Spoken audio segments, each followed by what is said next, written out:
Hello అండి, welcome back to my channel. ఈరోజైతే వచ్చేసి వరలక్ష్మి అమ్మవారి పూజ ఎలా ఎలా చేసుకోవాలో తెలియని వాళ్ళ కోసం అయితే ముందుగానే శ్రావణ మాసంకి ముందుగానే చూసేద్దాం వచ్చేయండి. సో వరలక్ష్మి అమ్మవారిని మనం రెడీ చేసేస్తాం కదా.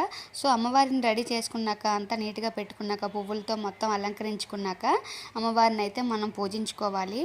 సో అమ్మవారికి గంధము, పసుపు పెట్టి అమ్మవారికి ఫస్ట్ బొట్టు పెట్టుకోవాలి, పువ్వులతో అలంకరించుకోవాలి, దీపం అయితే పెట్టుకోవాలి ఫస్ట్ ప్రాసెస్.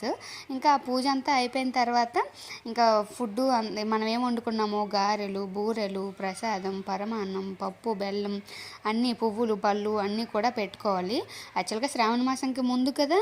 సో ఇప్పుడైతే కొంచెం కొంచెం చేసేసుకొని మీకు తెలియడం కోసం అయితే నేను చెప్తున్నాను. సో పూజ అంతా అయిపోయిన తర్వాత ఇప్పుడైతే అమ్మవారికి వరలక్ష్మి వ్రతం బుక్ ఉంటుంది కదా, మార్కెట్లో దొరుకుతుంది. సో ఆ బుక్ అయితే తీసుకొని అమ్మవారి వ్రతం అయితే చదువుకోవాలి. అష్టోత్తరాలు అన్నీ చదువుకొని మంచిగా పూజ అయితే చేసుకోవాలి. సో అమ్మవారిని అయితే ఆరాధిస్తూ మనమైతే పూజ చేసుకోవాలి. ఆ పూజ అంతా అయిపోయిన తర్వాత అమ్మవారి పూజ అయిపోయిన తర్వాత కొబ్బరికాయ కొట్టి అమ్మవారిని పూజించి హారతులు అయితే ఇవ్వాలి. మనం వచ్చిన మొత్తైదువులందరికీ కూడా పసుపు రాసి ఇంట్లోకి ఆహ్వానించాలి. సో పసుపు రాసి గంధము, పసుపు, బొట్టు పెట్టి వాళ్ళని ఇంట్లోకి పిలవాలి. సో తర్వాత వాళ్ళకి తాంబూలం అయితే ఇచ్చేయాలి.